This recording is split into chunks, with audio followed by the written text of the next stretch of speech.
I used to wake up every morning with a crushing weight on my chest, desperately scrolling through social media, checking who liked my posts, who commented, who even noticed I existed. The validation felt like oxygen without it. I was suffocating. I lived for other people's approval, their opinions, their fleeting attention. But what I discovered about human nature changed everything I thought I knew about relationships, success, and happiness.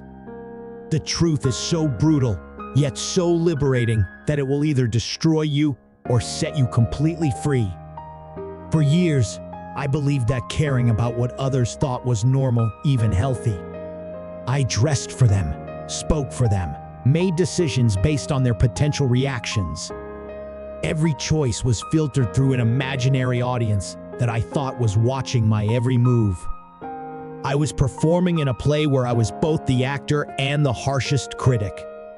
The ancient Stoics had a name for this prison I'd built around myself, and when I finally understood it, I realized I'd been living as a slave to ghosts. But here's what no one tells you about the moment you stop caring what others think. The first thing that happens when you truly embrace this mindset is terrifying. You realize how much energy you've been wasting on people who barely think about you at all. I remember the exact moment it hit me. I was lying awake at 2 a.m. replaying a conversation from 3 days earlier, analyzing every word, every pause, every facial expression. Then it struck me like lightning that person had probably forgotten our interaction within minutes. While I was torturing myself with analysis, they were living their life, focused on their own problems, their own insecurities, their own endless mental chatter. The brutal reality is that everyone is the main character in their own story, and you're barely a side character in theirs. This realization should have been devastating, but instead something strange happened. I felt lighter. Marcus Aurelius wrote, "How much trouble he avoids who does not look to see what his neighbor says or does." He understood that our obsession with others' opinions is nothing but a sophisticated form of self-torture. But here's where it gets interesting. The moment you stop performing for others, you discover something shocking about your own identity. You realize you don't actually know who you are when nobody's watching. Years of people-pleasing had turned me into a mirror, reflecting whatever I thought others wanted to see. But the real me had vanished somewhere along the way. The Stoics called this the discipline of desire, learning to want only what is truly within your control. Your reputation, your image, what others think of you, these are not yours to control.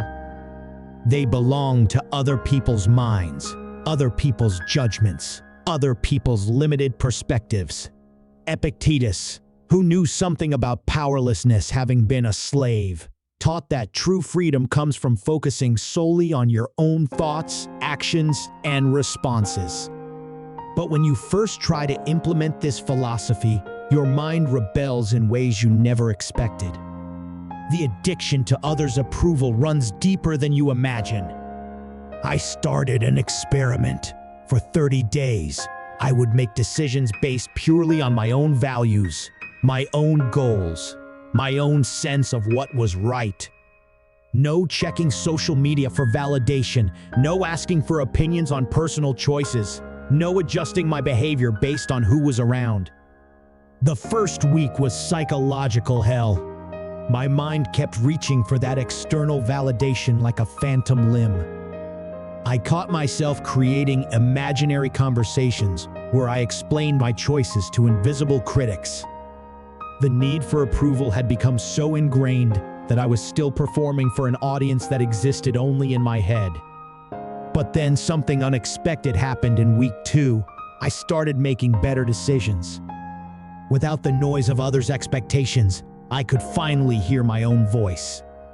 The choices I made aligned with my deeper values instead of my surface-level fears. I said no to things that drained me, yes to opportunities that excited me, and stopped apologizing for taking up space in the world. The Stoics had discovered something profound. When you stop trying to control others' opinions, you gain complete control over your own life. But this isn't where the story ends. It's where it gets truly interesting. Here's the paradox that will blow your mind. The moment you genuinely stop caring what others think, people start respecting you more. Not because you're trying to impress them, but because authentic confidence is magnetic. When you're not constantly seeking approval, you become someone worth paying attention to. You speak with conviction because your words come from your core, not from calculation. You make decisions quickly because you're not paralyzed by the fear of judgment. You become the person others wish they had the courage to be. Marcus Aurelius understood this when he wrote, "The best revenge is not to be like your enemy." The best response to a world obsessed with others' opinions is to be genuinely free from that obsession. The energy I used to spend worrying about others' thoughts became available for building the life I actually wanted. I started projects that excited me, ended relationships that drained me, and began speaking my truth without apology. The Stoics teach that external things have no power over your inner peace unless you give them that power. People's opinions are external things. They cannot touch your core unless you let them. But here's what the ancient philosophers couldn't have predicted about our modern world. In an age of social media, surveillance, and constant connectivity, the Stoic principle "no one cares, focus on yourself" isn't just philosophy, it's survival. The algorithms want your attention. The marketers want your insecurity.